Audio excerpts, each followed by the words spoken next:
Este va a ser un programa especial, muy especial, porque se trata de un homenaje a un ciudadano ejemplar. Me refiero al doctor Julio Reyes Vera, quien en esta vida fue un entrañable compañero en la persecución de nuestros sueños. Julio, más que un amigo, fue un hermano en la lucha, tanto en los momentos de triunfo y gloria como en la adversidad. Siempre le dio una importancia primordial a la familia, sin descuidar nunca la lucha por construir, desarrollar y en el momento actual lograr el relanzamiento de nuestra querida Venezuela en el marco de una democracia moderna, donde la libertad sin anarquía sea su característica fundamental. Los dejo con la reposición del programa Años 60, Luchas Estudiantiles, emitido o presentado el 22 de octubre del 2020, donde quien les habla, Fernando Álvarez Paz, entrevista al doctor Julio Reyes Vera, a quien siempre debemos tener presente con mucha admiración y con la alegría y la responsabilidad que él siempre le imprimió a su vida.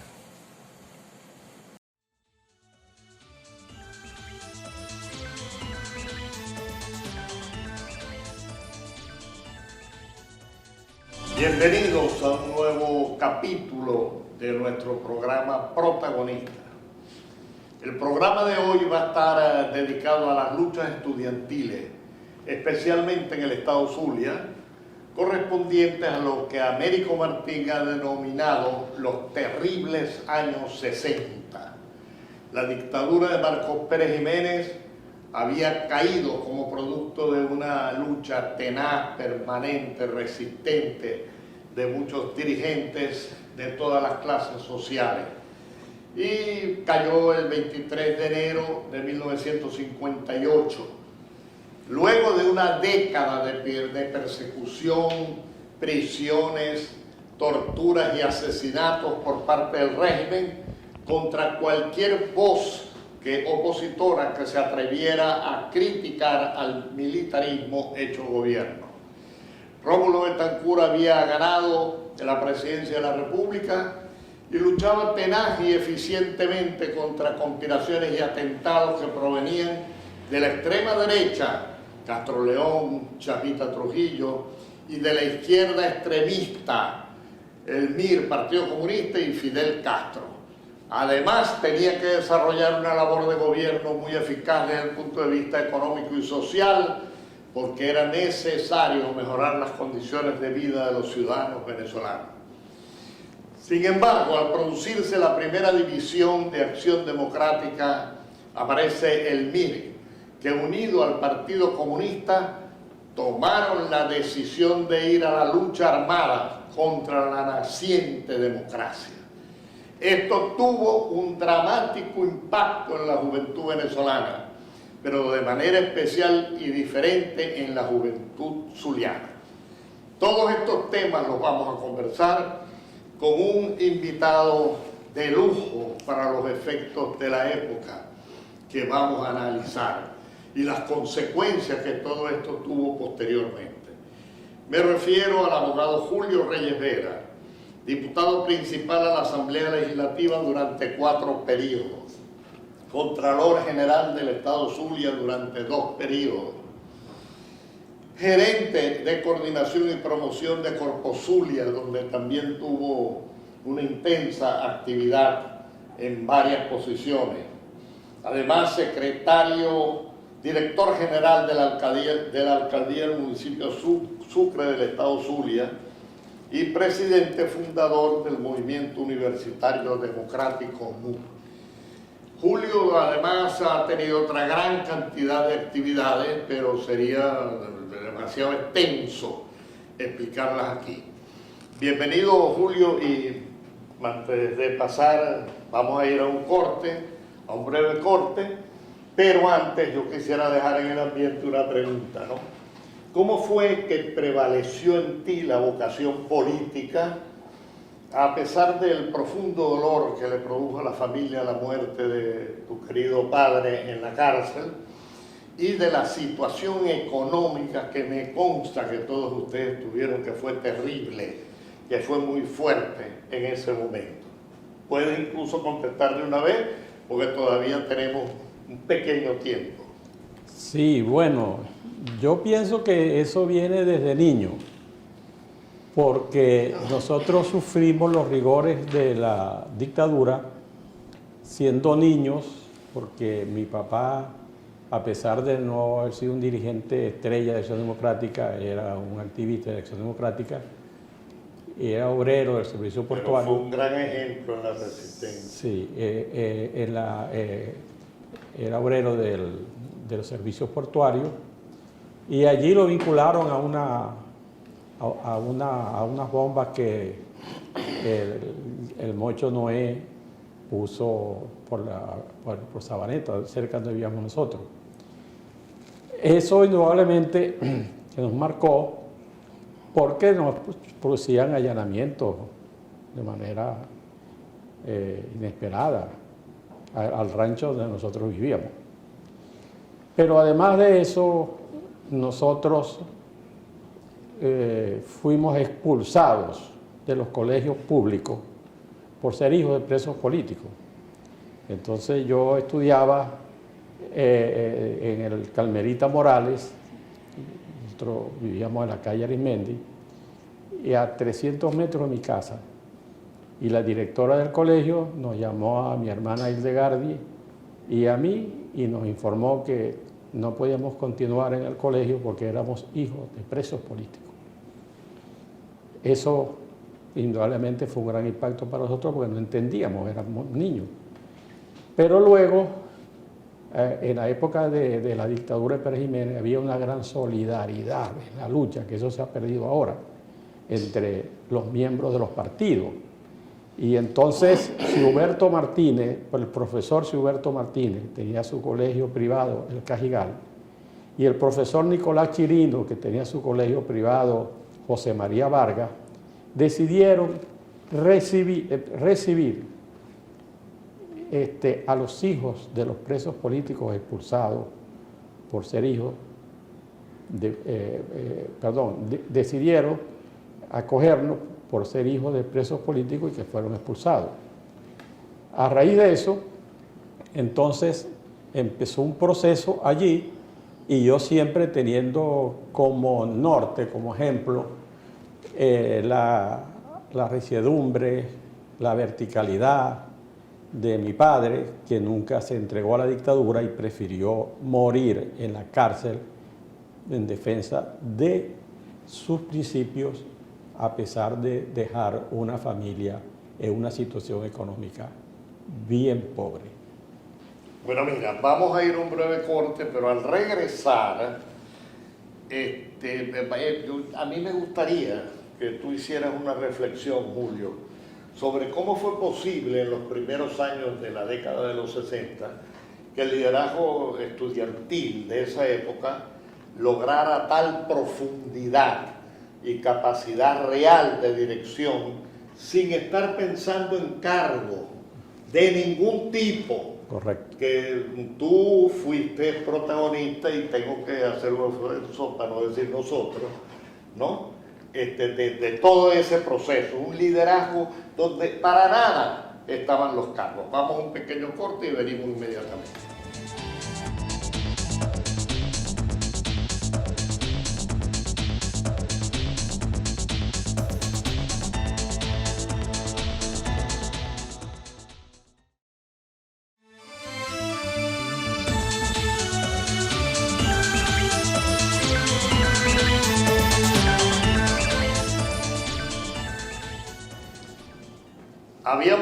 Habíamos terminado el primer negro, el primer segmento, con una pregunta a nuestro invitado especial de hoy, que es el doctor Julio Reyes Vera. La pregunta era, ¿cómo fue que el liderazgo estudiantil en los primeros años de la década de los 60, que fueron tan fuertes, fue tan intenso, sobre todo en el liderazgo de los movimientos juveniles democráticos, sin estar pensando para nada en cargos burocráticos. Bueno, Fernando, la verdad que esa lucha fue una lucha muy intensa, como tú dijiste, muy fuerte, porque estamos hablando de la época en la cual los movimientos de izquierda radical habían decidido enfrentar a Rómulo Betancourt y crear una situación de violencia. Por la vía armada. Una situación de violencia que se vivió fundamentalmente en las universidades y en los liceos. Y después de la división del MIR, Acción Democrática quedó muy mal en las universidades y en los liceos, porque la juventud se fue detrás del radicalismo, de eso que ha pasado aquí con Chávez. La gente se convirtió en fanático y creían que eso era la vía, que ese era el líder que necesitaba Venezuela.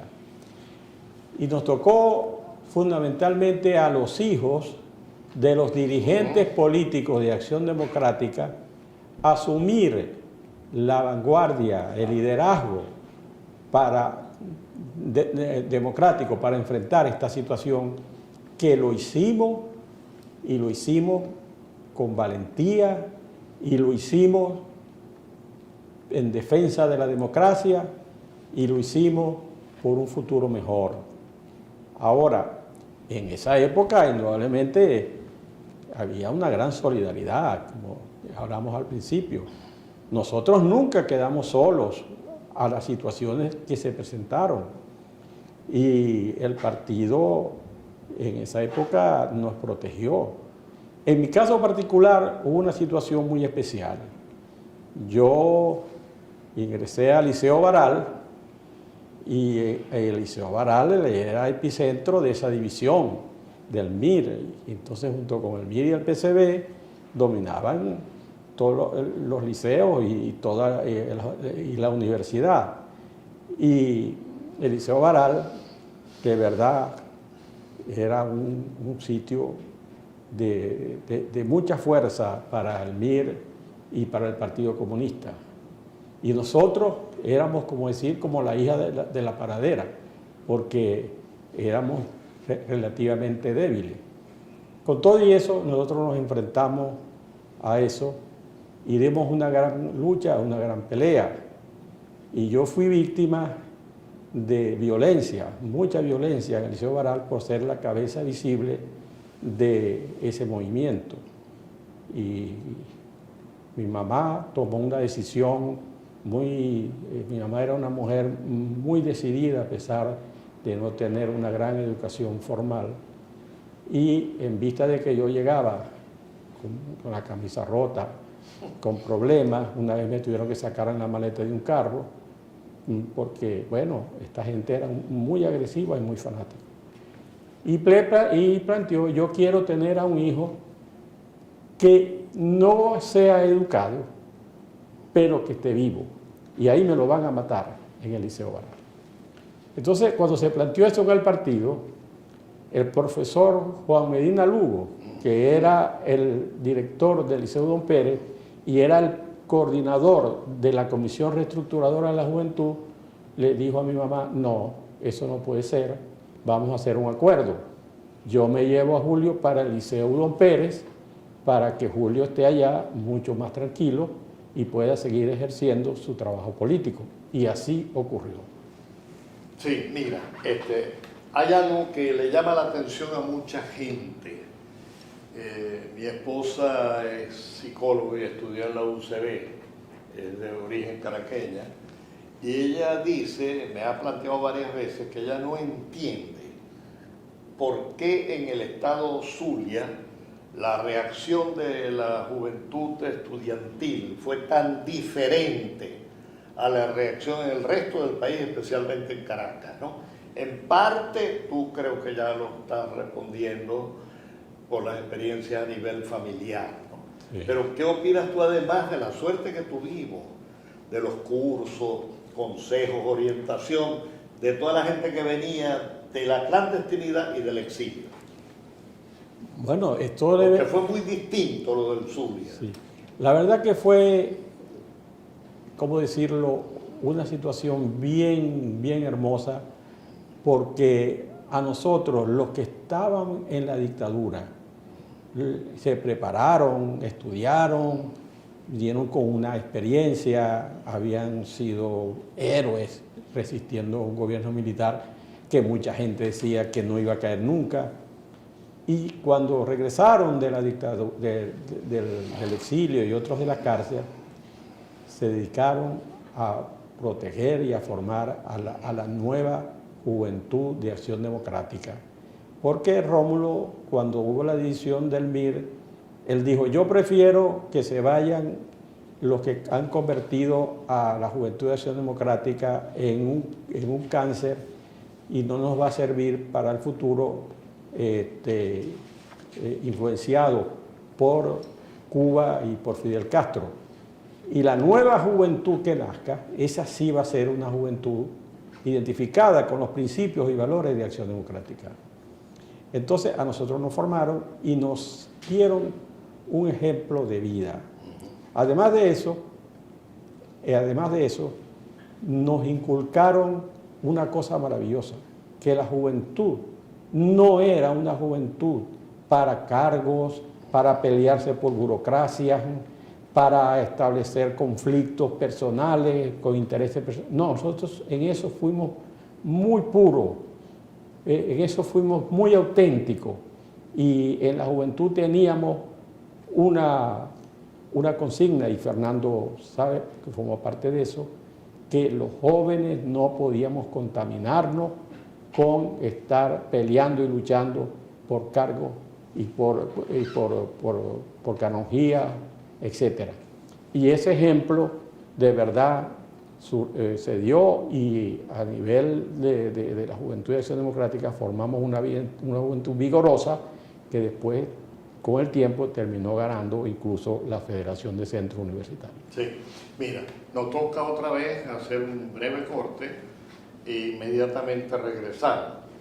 Pero al regresar sería interesante que analizáramos en aquel tiempo, en los años 60, para ser líder estudiantil había que ser un buen estudiante. Correcto. Si no, no tenías autoridad. Ahora, ¿qué opinas de cómo ha evolucionado eso? Vamos al corte y regresamos inmediatamente.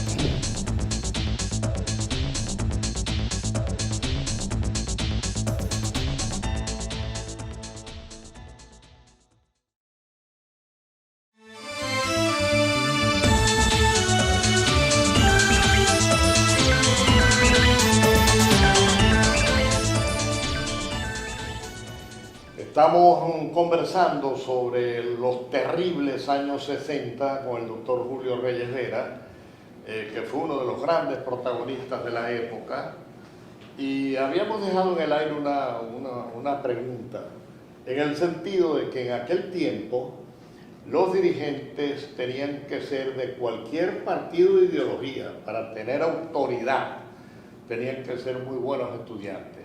¿Cómo ves tú que esto ha evolucionado? Bueno, Fernando, yo te voy a decir una cosa con relación a eso. De lo que tú has dicho, la excepción fue el Partido Comunista, porque el Partido Comunista empezó a formar estudiantes profesionales en la política, y empezaron incluso a diseminarlo por varias partes del país. Aquí en la Universidad del Zulia vino una serie de estudiantes que no vinieron a estudiar, no les interesaba estudiar, les interesaba era hacer activismo político, crear los conflictos y los problemas. Pero el resto, sobre todo los que formamos parte de la Juventud Democrática, incluyendo COPEI, Acción Democrática, URD, etcétera, allí sí imperaba eso que tú dices. Teníamos que ser los mejores estudiantes porque nosotros debíamos ser ejemplo para los demás y diferenciarnos de los estudiantes activistas que fueron solamente a hacer activismo político. Y eso realmente sucedió así, y por eso todos nosotros, todos salimos en el tiempo que estaba establecido como estudiantes y después profesionales egresados de la Universidad del Zulia. Sí, mira, tú hablaste de la solidaridad entre los dirigentes, Claro. cómo ayudaban, pero allí también hubo otro tipo de solidaridad y muy interesante que la vivimos mucho, Claro. y era la solidaridad en el seno de los movimientos juveniles universitarios democráticos. Claro. Dentro de cada una de las organizaciones y entre las organizaciones para enfrentar la subversión armada contra la naciente democracia. Bueno, Fernando. A ti te tocó ser protagonista en la coordinación de equipos solidarios. Sí, Fernando, como te digo, eso fue una época difícil porque el Partido Comunista, el MIR, decidieron que era posible tomar el poder por la vía armada, por la insurrección popular, contagiados por el ejemplo de Cuba, el ejemplo de Fidel Castro, y la juventud democrática, no solamente Acción Democrática, la juventud democrática, la juventud de COPEI, la juventud de URD, formamos un frente de verdad muy solidario para enfrentar esta situación. Y lo hicimos, y lo hicimos. Y eso dio un gran resultado porque el avance de la juventud democrática en las instituciones educativas, tanto en liceos como en universidades, fue realmente impresionante. COPEI, por ejemplo, tuvo un crecimiento muy importante a través de la Juventud Revolucionaria Copeyana y después de la DCU. En el caso de Acción Democrática, nosotros creamos el Movimiento Universitario Democrático, MUD, que me tocó fundar y dirigir. Y en el caso de URD, igual. Entonces, fíjate que ese movimiento, había tanta solidaridad que en el Movimiento Universitario Democrático, nosotros teníamos una casa al lado de la iglesia San José y allí se hizo una central de apuntes para repartir guías en las diferentes facultades a los estudiantes que no podían comprar libros. Además, en esa sede del MUC había 3 habitaciones y esas se usaron para compañeros de otros estados que venían y no tenían cómo pagar una habitación, cómo pagar una residencia, etcétera, etcétera. Realmente operaba ese sentido y además porque no sentíamos que dentro del propio partido o de esos movimientos no sentíamos que nos estábamos enfrentando unos contra otros por razones políticas, por ambiciones personales. Hubo mucha consecuencia en eso y mucha secuencia de liderazgo. Creo que eso es importante señalarlo. La secuencia de liderazgo fue una de las grandes escuelas de acción democrática donde cada quien se formaba, cumplía su etapa y después venían otros que también estaban formados. Y no hubo una situación en la cual esa secuencia se rompiera, sino cuando la división del MEP y Acción Democrática. Mira, como estamos ya, nos queda poco tiempo en el programa, vale la pena señalar algunas cosas rápidamente, ¿no? Yo creo que de lo que hemos hablado se deduce que la juventud tiene que intervenir en política, Correcto. pero a fondo, pero siempre como un apostolado para servir, nunca para servirse, ¿no? Además, los jóvenes tienen que trabajar por el futuro del país donde quieren vivir y desarrollarse, pero esa lucha empieza hoy. Sí. Y por otra parte, lo ideal para ser ciudadanos excepcionales es combinar una formación técnico-profesional adecuada con un conocimiento a fondo de los derechos y deberes constitucionales. De allí surge un ciudadano para una nación de progreso. Cualquier cosa que quieras agregar, Julio, en esta parte final del programa, Te lo agradecemos mucho. Sí, no, yo creo que la juventud ahora, en esta época chavista, la juventud democrática también dio un gran ejemplo y un gran paso. Los jóvenes arriesgaron su vida, los jóvenes sufrieron persecución, cárcel, destierro, asesinato, persecución a sus familiares, etcétera. Y cuando se hace la contabilidad de esa jornada que los jóvenes han vivido en Venezuela y que la mayoría o buena parte de esos jóvenes dirigentes estudiantiles, aguerridos, etcétera, que quedaron, tuvieron que irse porque quisieron ponerse a salvo de una situación que atentaba contra su vida y contra la vida de sus familiares. Porque ese es otro problema que tiene este régimen, que no solamente arremete contra los dirigentes o los que de alguna manera disienten, sino que también lo hacen con sus familiares y que no tienen a veces nada que ver con estas cosas. Y esto es muy cruel y eso está reflejado en el informe que presentó la doctora Bachelet en relación con los crímenes de lesa humanidad. Sí, mira, yo le quiero dar las gracias al doctor Julio Reyes. Para nosotros ha sido un honor tenerlo aquí, porque él forma parte de una familia ejemplar en su espíritu de superación, en su espíritu de lucha y en todas sus actividades por defender la democracia y la libertad en Venezuela. De manera que muchas gracias, Julio, por estar con nosotros y por pertenecer a una familia como la que tú tienes. Nos despedimos y esperamos vernos nuevamente muy pronto en este programa Protagonistas en nuestro canal Democracia, Visión Democracia TV. Hasta pronto. Este programa llegó a ustedes gracias a Codesol, asociación civil con más de 18 años de experiencia desarrollando en las comunidades un sentido ético de la vida.